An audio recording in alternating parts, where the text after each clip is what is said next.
नमस्कार, मैं विपिन कुमार और आज मेरे साथ है नेशनल दस्तक के वरिष्ठ पत्रकार शंभू कुमार सिंह। ऐसे तो नेशनल दस्तक बहुजन की आवाज़ को उठाने के लिए जाना जाता है और ये लोग हमेशा से एससी एसटी अब जाके ओबीसी की आवाज़ उठाने लगे हैं। तो इनसे मैं पूछने वाला हूँ, जानने वाला हूँ कि क्या आपकी आवाज़ जनता तक पहुँच पाती है? जनता सिर्फ सुनती है लेकिन वो दिखाई क्यों नहीं देता रिजल्ट में आप लोग की आवाज़? नमस्कार। जी, नमस्कार भैया। आप लोगों ने बिहार चुनाव में बहुत प्रयास किया, आप हो, लक्ष्मण यादव जैसे पत्रकार हो या वेद प्रकाश जी जैसे आप सभी लोगों ने एक प्रयास किया था नैरेटिव बनाने का कि तेजस्वी यादव की सरकार आए और बहुत सारा कोशिश किया आप लोग, लेकिन ऐसा हुआ नहीं। तो आप लोग की कमियां हैं कि जनता आप लोग को सुन नहीं पाती? एक तो हम लोग पत्रकार हैं तो किसी पार्टी की सरकार नहीं बनवाते हैं। हाँ, सामाजिक मुद्दों पर हम लोग बात करते हैं। आपने पहले ही कहा एससी, एसटी, ओबीसी, माइनॉरिटी, किसान, जो गरीब लोग हैं, पत्रकार का मतलब यही होता है भैया कि आप जो जिसकी कोई आवाज़ नहीं है उसकी आप आवाज़ बनिए। पत्रकार का मतलब होता है पीड़ित के साथ। तो एक तो हम लोग किसी पार्टी के कार्यकर्ता नहीं हैं। एक हम लोग की हाँ, एजेंडा ज़रूर है हम लोग का। लक्ष्मण हों, वो सोशल एक्टिविस्ट हैं, प्रोफ़ेसर हैं, पत्रकार भी कहिए, वेद हों। सामाजिक न्याय की बात जो इस देश के संविधान में लिखित है कि इस देश के हर नागरिक को बराबर का अधिकार मिले। किसी के साथ जाति के आधार पर, धर्म के आधार पर, लिंग के आधार पर भेदभाव ना हो। इस देश में आप देखेंगे कि तमाम जो चपरासी से लेकर चीफ जस्टिस तक जो खासकर जो वीकर सेक्शन के लोग हैं, एससी, एसटी, ओबीसी, जो संवैधानिक नाम है इनका, दलित हैं, पिछड़े हैं, किसान हैं, अल्पसंख्यक हैं, इनके साथ जो भेदभाव होता है, तो हम लोग चाहते हैं कि ऐसी सरकार आए, जो इस तरह के भेदभाव ना करे, कोई भी सरकार हो। तो हम लोग इसीलिए प्रेशर पॉलिटिक्स कर रहे हैं, दबाव बना रहे हैं कि भाई कोई भी सरकार हो, संविधान लागू हो, सामाजिक न्याय की बात हो। तो इतना स्वार्थ है हम लोग की पत्रकारिता में, उसको आप जैसे कह सकते हैं। लेकिन हाँ, हम लोग चाहते हैं कि जो शोषित, पीड़ित और वंचित है, आप बताइए एक एक शेर है और एक हिरन है, तो आप किसकी रक्षा करेंगे? शेर की रक्षा करनी है कि हिरन की रक्षा करनी है? हिरन। हिरन की रक्षा करें। तो बस हम लोग वही कर रहे हैं, इसलिए आप हमको किसी पार्टी से भी जोड़ सकते हैं, किसी जाति से भी जोड़ सकते हैं, लेकिन सच्चाई है कि हम लोग वीकर सेक्शन जो कमज़ोर लोग हैं, जिनकी आवाज़ कोई नहीं उठा रहा है, उसकी आवाज़ बनने की कोशिश कर रहे हैं, उनकी समस्याएँ बता रहे हैं।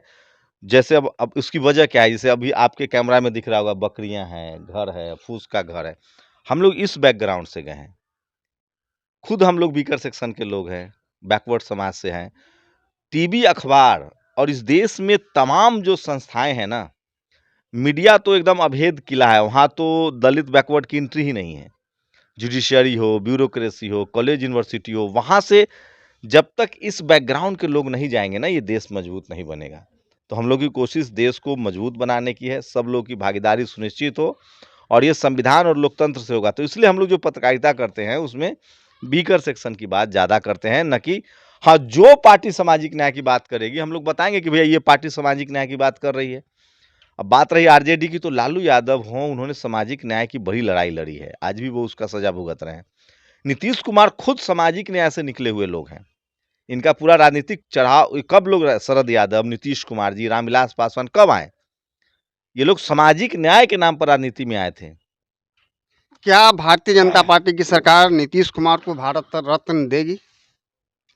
अब ये भारत रत्न, पद्मश्री देने में तो बीजेपी का एकदम नीतीश जी को सम्मान मिलना चाहिए, सम्मान से किसी को वो नहीं है। लेकिन सवाल है कि क्या बीजेपी और नीतीश जी की जो सरकार चल रही है, वो कर्पूरी ठाकुर, जननायक कर्पूरी ठाकुर भारत रत्न, जो जगदेव बाबू की विचारधारा है, जननायक भारत रत्न की विचारधारा है, जो रामस्वरूप वर्मा अर्जक संघ के थे, उनकी विचारधारा है, जो संविधानिक जो भेदभाव, अभी देखिए बिहार में नौकरियों में सीटों की चोरी होने लगी, बीपीएससी का सीट देख लीजिए। सारे सीटों में जैसे ही नीतीश जी थोड़ा कमज़ोर पड़े, उनकी तबीयत थोड़ा नासाज रहती है, तो सारी चीज़ें होने लगी है। तो उनको भारत रत्न दे, इससे बड़ी अच्छी बात क्या होगी? पिछड़े समाज से आते हैं, सामाजिक न्याय के नेता रहे हैं, उनका पुराना संसद में भाषण देख लीजिए तो भारत रत्न मिले, अच्छी बात है। लेकिन उससे भी बड़ी बात है कि जो उनकी विचारधारा रही है नीतीश जी की, सोशल जस्टिस की, सामाजिक न्याय की, उसको भी आगे बढ़ाए। तभी तो लालू यादव जी का दरवाजा हमेशा खुला रहा नीतीश जी के लिए।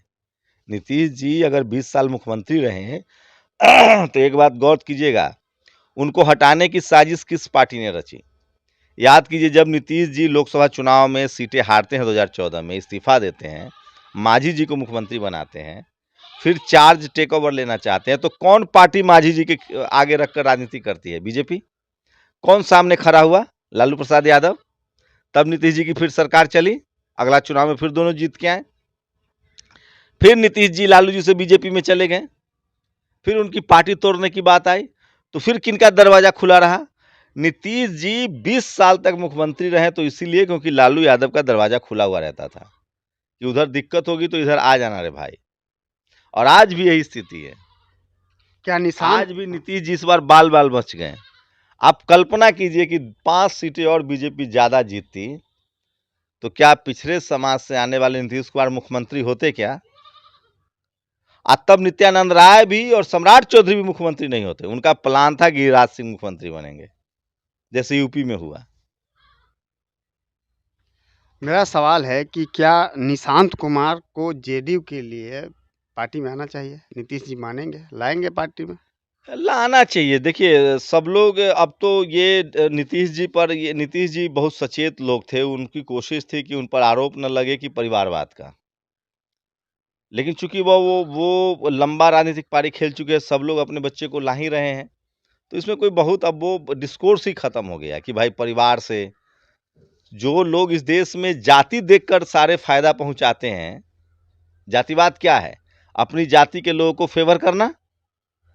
तो कोई अपने पुत्र को ले आए राजनीति में तो उसमें क्या अपराध है? जिस देश में लोग जाति देखकर फेवर करते हैं, वोट देते हैं, उस देश में अपने पुत्र को राजनीति में लाने में कोई अपराध नहीं है।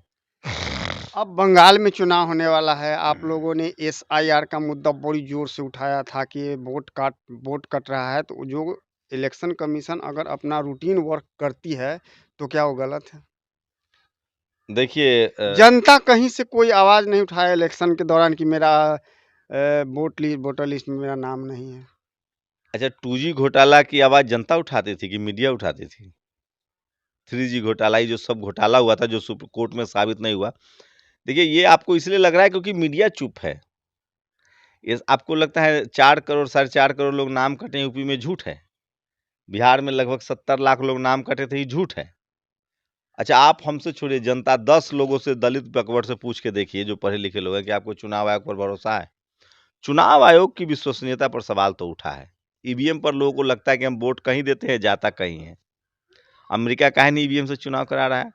दुनिया का सबसे बड़ा टेक्नोक्रेट एलन मस्क ने कहा है कि ईवीएम भरोसेमंद नहीं है। जर्मनी, फ्रांस, वो सब हमसे ज्यादा पीछे वाला देश है। अरे भाई साहब, जिस देश में लोग चपरासी की सीट चोरी कर लेते हैं, वैकेंसी में बेईमानी हो जाती है, उस देश में मुख्यमंत्री और प्रधानमंत्री की सीटों के लिए क्या क्या तिक्रम होता है आपको नहीं पता है? या तो आप बहुत भोले हैं या बहुत शातिर हैं। जहाँ जहाँ जिस राज्य में इलेक्शन आने वाली होती है वहीं पे सीबीआई, ईडी, इस सब का हंगामा क्यों होता है? देखिए, ये इस देश में, इसीलिए यही तो कह रहा हूँ, इस देश में होता रहा है। ऐसा नहीं कि सिर्फ बीजेपी के समय है, कांग्रेस के समय भी ये सब होता था। मैं बहुत ईमानदारी से कह रहा हूँ। कांग्रेस के समय सिर्फ दलित पिछड़े नेताओं को, इसलिए तो मैं कह रहा हूँ लालू यादव भ्रष्ट नहीं है, मायावती जी भ्रष्ट नहीं है, शिबू सोरेन भ्रष्ट नहीं है। तमाम दलित पिछड़े नेताओं को जो लोग केंद्र में सत्ता में रहते हैं वो फंसाते हैं। अच्छा, बीजेपी के आने से पहले कांग्रेस वाले जाति देखकर फंसाते थे, बीजेपी जाति और पार्टी दोनों देखकर फंसाती है। इस देश में जब तक इनकम टैक्स, ईडी, सीबीआई के बड़े पदों पर इस देश की बहुसंख्यक आबादी, दलित, पिछड़े, किसान, आदिवासी, अल्पसंख्यक नहीं जाएंगे, उसका दुरुपयोग होता रहेगा। इसलिए बाबा साहब ने कहा है चेक एंड बैलेंस। मेरा एक आखिरी जब हर सवाल। जाति और धर्म के लोग संस्थाओं में रहेंगे ना, तो आप बेईमानी नहीं कर पाएंगे। बहुत बहुत धन्यवाद।